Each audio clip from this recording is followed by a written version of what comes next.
Chapter 2: Awakening Your Inner Lover.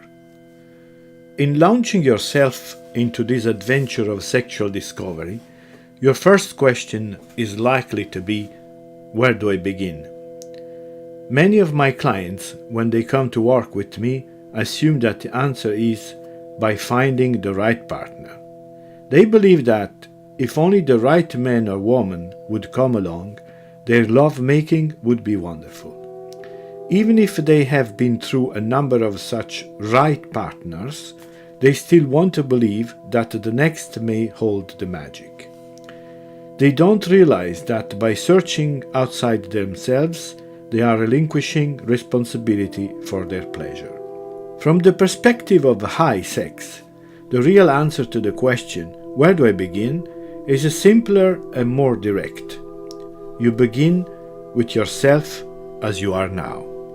Think of yourself as a scientist who is interested in a new theory and who decides to test its validity in a practical experiment. The theory that you will be testing is, you are the principal source of your own pleasure. The poverty or richness of your sexual experience is ultimately up to you. No one can give you sexual ecstasy. It comes from within you. Your focus in this chapter will be to discover yourself as the lover within, that essential part of you that is already whole and capable of experiencing the fullness of sexual pleasure.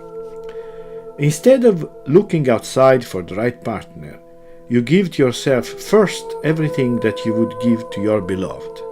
It is liberating and exciting to acknowledge that you hold your sexual destiny inside yourself.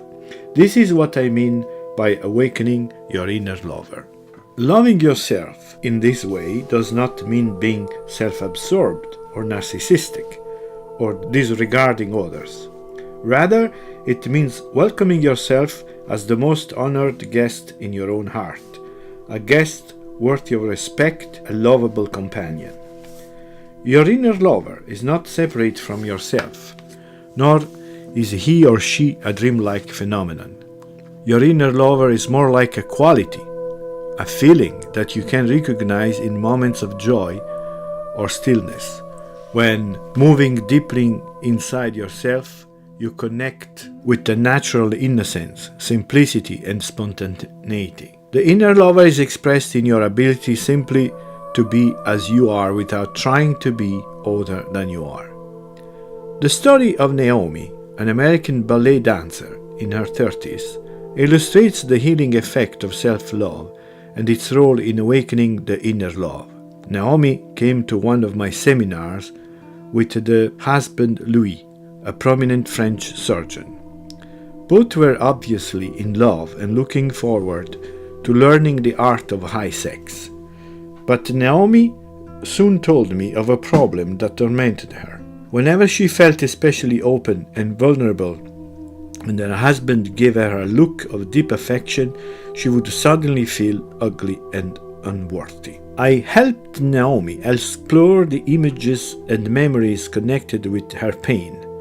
After a while, she regressed to situations in her childhood. Describing the scene, she told me that she saw herself as a 5-year-old girl cringing away from contact with an old aunt with the same name, a cold, shriveled, and ugly spinster, as Naomi described her. As a little girl, the future ballet dancer had been appalled to discover that she had been given the same name as this aunt and concluded that her parents found her ugly. Every day she looked in the mirror for signs of the same wrinkles that her aunt had. She grew up with the feeling that she had to hide the terrible secret of her ugliness from everyone. Even though she was stunningly pretty, and her husband told her so and adored her, she subconsciously feared that Aunt Naomi and her wrinkles inhabited her body and could reappear if one so much as described the surface. I told Naomi to meet her husband's tender gaze and sustain eye contact until the feeling of ugliness surfaced. When it did, I told her to breathe deeply, turn her head, and contemplate the image of herself reflected in a mirror that I held in readiness. As she did so, I asked her to give an exact account of what she saw. Hesitantly, reluctantly, she started describing precisely each part of her face until she had to admit that she was seeing the reflection of an exquisitely beautiful woman. Then I asked her to close her eyes and contemplate the image she had just observed in the mirror. Hold that vision in your mind's eye as you resume looking at Louis, I suggested. See that he is seeing you as the beautiful woman you just saw in the mirror. Every time you feel yourself wavering, turn your head, look again into the mirror, and describe what you see. By repeating this process many times, Naomi was able to gain a positive image of herself, not only feeling beautiful, but being seen as beautiful. It was an important step on the way to awakening her inner lover. The practice of awakening your inner lover has roots in the tantric tradition, in which devotees were encouraged to visualize in great detail the form and qualities of a divine lover, such as the god Shiva and the goddess Shakti. Their aim was to focus with such devotion on the spiritual beloved that they ultimately attained union with the deity, thereby manifesting in themselves the divine qualities of the Godhead. In this chapter, my goal is to inspire you to fall in love not with a symbolic deity, but with yourself as the spiritual beloved. When you enter a loving relationship with yourself, you become both the lover, the one who gives love, and the beloved, the one who receives it. Throughout this self-directed love, you can experience yourself as a limitless being, in tune with the whole of existence. The purpose of meeting your inner love is rooted in the understanding that the more self-accepting you are, the more orgasmic you can become. Let me explain what I mean. When you criticize yourself, one part of you is fighting with another part, and consequently your energy is in conflict. In a state of self-acceptance, your energy is unified. Only then can you enjoy pleasure and become fully orgasmic in love. Orgasm, by its very nature, requires your total participation. By connecting with your inner lover and experiencing self-acceptance, your potential to be orgasmic is greatly enhanced. This potential may not be immediately available to you, but throughout this course you will be taking one step after another toward an experience of your ecstatic nature, moving gently toward the source of your own being. The breath of life.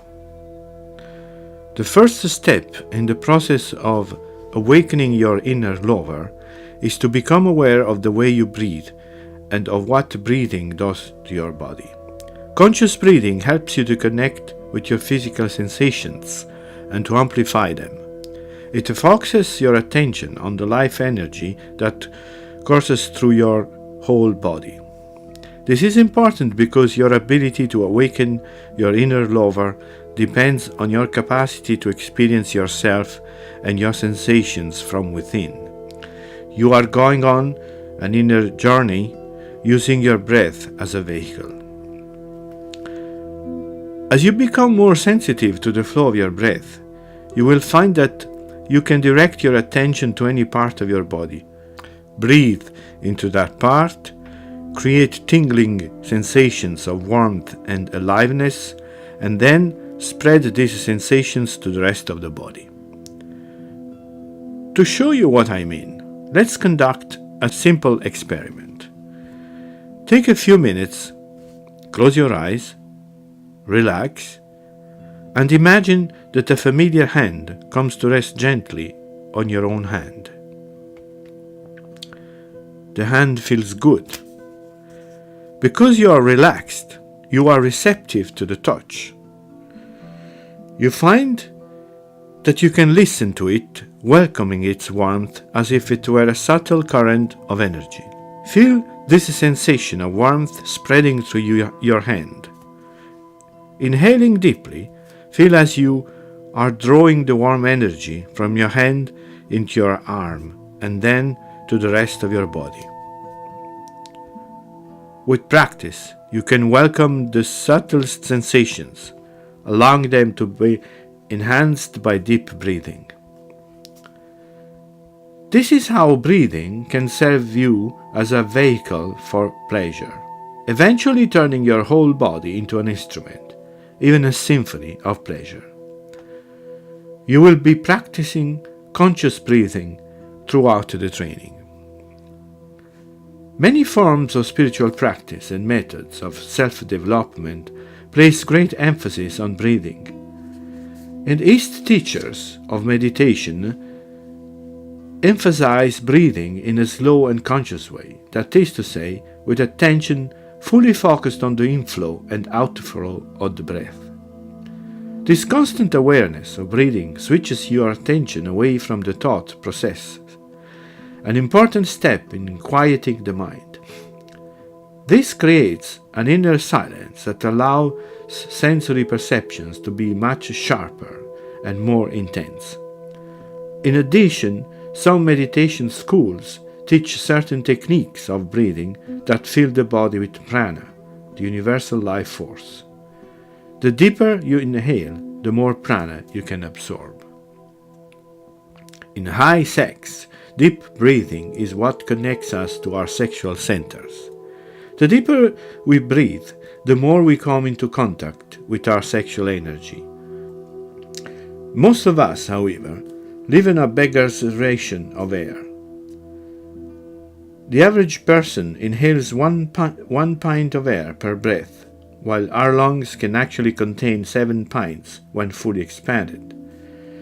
This is one of the reasons that the range and depth of our experiences, especially sexual sensations, disappoint our longings.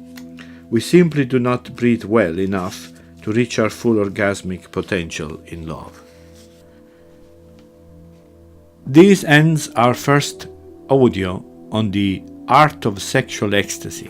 In the next audio, I will describe some exercise to practice and experiment the power of breathing, how to awake your inner lover, and the art of salutation. I hope you enjoyed this first audio and that you will join me next week on the same channel. This course is based on The Art of Sexual Ecstasy by Margot Anand.